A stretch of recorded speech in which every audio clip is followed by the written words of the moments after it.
Tilbake I tid, da mennesker I Midtøsten og Europa for 10 000 år siden gikk over fra å leve som jegere og sankere, fant det de spiste ute I naturen, til å leve som bønder. Hva skjedde da når vi begynte å leve som bønder rent fysisk med oss? Da vi levde som jegere og sankere, så beveget vi oss over store områder hver eneste dag.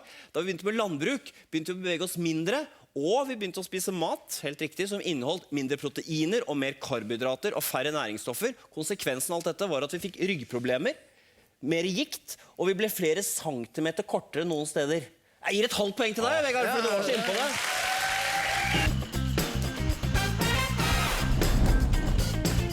Altså, amygdala en gammel, primitiv del av hjernen. Det sitter mellom tinningene. Og hvis man kunstig stimulerer amygdala med strøm, så blir vi redde uten at vi skjønner hvorfor. Og det finnes en egen type ord som også stimulerer amygdala direkte. Vet dere hva slags ord? Banning! Ja, altså de ordene som stimulerer amygdala direkte stygge ord, banning og tabuord, for eksempel Ved å bruke disse ordene så stimulerer vi folks amygdala direkte, og det å bruke mye banneord og stygge ord derfor en snarvei for å tvinge tilhøreren til å føle frykt. Det riktig med banneord, Egil. Takk. Bra. Nå skjønner jeg hvorfor søringene så redd for nordlendinger.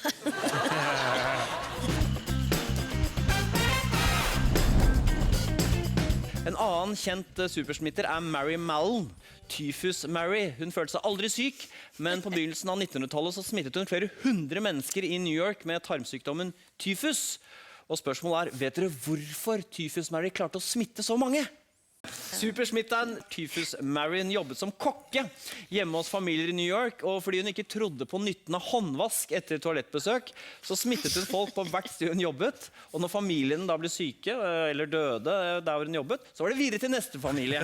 Ja, helsemyndighetene satte til slutt Mary I isolat, hvor hun frisk som en fisk levde I 23 år før hun døde, og alt I alt så smittet hun hundrevis av folk og drepte sannsynligvis mer enn 50. Fantastisk historie, hæ? Hun nekta å vaske seg på henne. Ja. Selv isolat I 23 år. Nei, tror jeg ikke på håndvask.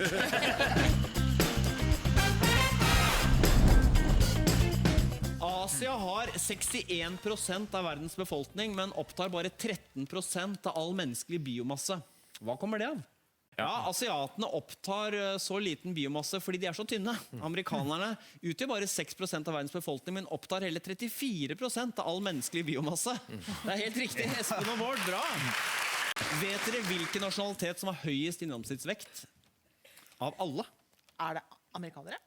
Det skulle man kanskje tro, men det det ikke. Det på tredje.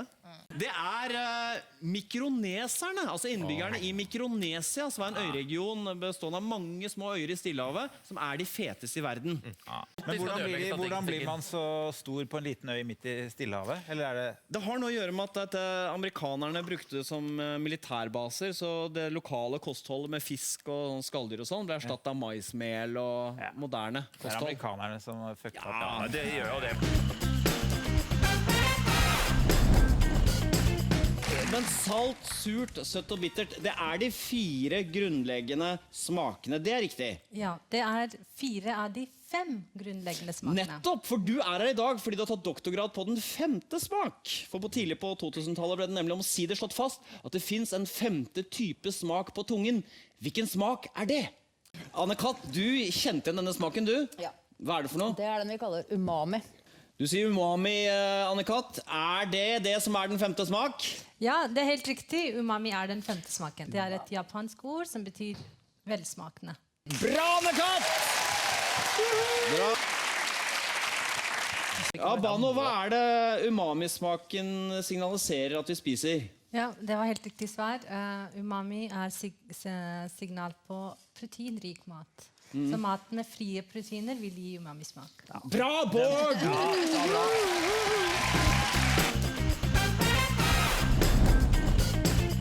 Dette amerikanske Lydia Fairchild. Hun fikk 2 barn med Jamie Townsend, men da Fairchild var gravid med sitt 3. barn, så gikk hun og mannen fra hverandre, og da Fairchild søkte om barnebidrag fra Townsend, så ble det tatt en gentest av dette 3. barnet for å se om Townsend var faren, og testen viste at han var faren, men at Lydia ikke var moren. Hæ? Hvordan det mulig? Hvordan det mulig? Ja, hvordan det mulig, Else Kåss Furuseth? Tatt feil på fødselsdag, eller? Nei, Ja, men det, ikke? nei, jeg var ikke feil på fødestua. Jeg er sikker på at hun har kommet. Hun har kommet ut av kanalen, ja. Allikevel så er ikke hun mor. Helt riktig, akkurat som jeg sa i stad, hvis du hadde fulgt med, så hadde du fått med alt dette. Dette store mysteriet, det virker helt umulig. Ja, det gjør det. Ikke sant? Så Lydia Fairchild har det som kalles chimerisme. Hun har 2 sett med DNA i kroppen. Cellene i huden hennes, hvor DNA-prøven tas, har en annen DNA enn cellene i livmoren hennes, hvor barnet lages. Og grunnen til at Fairchild har 2 sett med celler, er at da hun selv ble unnfanget i sin mors liv, så ble 2 egg befruktet. Men i stedet for at de 2 befruktede eggene ble tvillinger, så vokste de inn i hverandre og ble til ett individ. Derfor har hun 2 sett DNA. Er det Nei, mange det er som ganske har det? sjelden, men det var en amerikansk mann som også hadde 2 sett celler. Sædcellene og hudcellene var ulike. Så han fikk en sønn, så viste den genetiske testen at han var onkel til sin egen sønn. Det er en historie fra Trøndelag, dette her.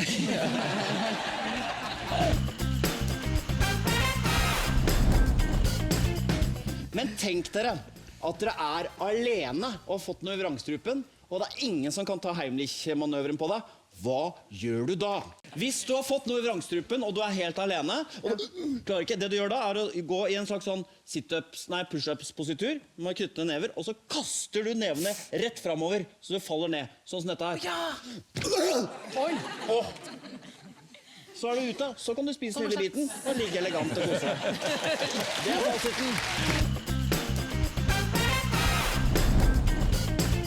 Michael Douglas her sier, han lærte å minske avstand mellom atomene, klemme atomene inntil hverandre. Men hva er problemet med denne måten å krympe på? Hvis du klarte å krympe avstand mellom atomene, så ville du blitt like liten som en maur. Ja, men har like mange atomer som før, så vekten ville være den samme. Altså Ant-Man blir en bitteliten og mye mindre muskler, veier fortsatt 80 kilo. Kan jo ikke røre på seg. Helt riktig, Steinar! Og Henrik får også penger. Hvis man ble krympet til å bli liten som en maur, hvis man da for eksempel krympet fra 180 cm, sånn som jeg er omtrent, ned til 2,5 cm høy, så vil det også fryse i hjel. Hvorfor det? Små dyr har så stor kroppsoverflate i forhold til kroppsvolum at de mister så mye varme. Det er derfor spedbarn lett begynner å fryse. De har så mye hud og så lite kropp, så små dyr må lage veldig mye energi, spise mye mer mat, hjertet må slå fort. Altså en mus har hvilepuls på 600 slag i minuttet, så hvis vi skulle krympe og overleve, så måtte vi også forandre hjertet vårt, fordøyelsen vår, hele kroppens stoffskifte. Litt som du sa, Steinar. Ja, var det det? Ja, det vil jeg si. Jeg et halvt poeng til dere for det. Tusen takk. Ja.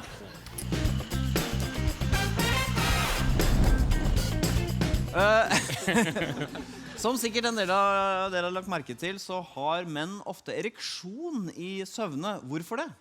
Ja, Bjørn, kan ikke du forklare hva er grunnen til at mange menn får ereksjon mens de sover? Ja, det er under REM-søvnfasen så har man endret sirkulasjon til penis, og da vil man få ereksjon. Så Ja. det er naturlig- REM-søvn er altså rapid eye movement, at øynene går fort under øyelokket, ikke sant? Ja. Og da, hva er det som skjer for noe? Hvorfor utløser akkurat det ereksjon? Ja, altså under den søvnfasen så skjer det mange rare ting i kroppen. Man har ikke samme kontroll over blodtrykk og puls heller, og blodsirkulasjon til penis er da på en måte ute av regulering på vanlig vis, slik at man får mer blod til penis, og dermed en ereksjon. Så alt det- Uten at man drømmer noe seksuelt eller har noe seksuell lyst. Men liker blodet å slappe av i penis? Når blodet skal slappe av, så søker du til penis? Eller er det et bedre sted å være på blodet? Men kan impotente få ereksjon mens de sover? Ja, så det er en måte å skille på om man har psykogen erektil dysfunksjon, altså at det er psykologisk som gjør at man ikke får ereksjon, eller om man da har en biologisk årsak til at man ikke får ereksjon. Da ser man på om man har ereksjon under søvn.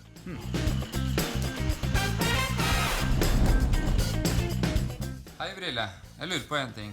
Er det mulig å kurere forkjølelse for alltid? Ja, hva skulle vi gjort for å kurere all forkjølelse for alltid? Det er mulig å bli kvitt all forkjølelse, for vanlige forkjølelsesvirus lever bare hos mennesker, og virusene dør når vi blir friske. Så hvis alle gjorde det som Are foreslo, spredde seg maks utover på jorda, så ingen kunne nyse på andre, hoste på andre. Vi kunne faktisk klart 70 meters avstand til hverandre hvis vi utnyttet da Mount Everest og Antarktis og alt. Så det kan bli tøft, men ok. Så ville vi kunne bli kvitt alle forkjølelsesvirus. Problemet bare, Are, er at folk med dårlig immunforsvar, for de fleste av oss bruker 10 dager på å bli kvitt virusene, men folk med dårlig immunforsvar kan ha virus i månedsvis. Så ville vi måttet isolert hverandre veldig lenge, og da ville samfunnet brutt sammen, ville dødd igjen. Men jeg gir deg et poeng allikevel, Are, fordi det var godt resonert. Ja.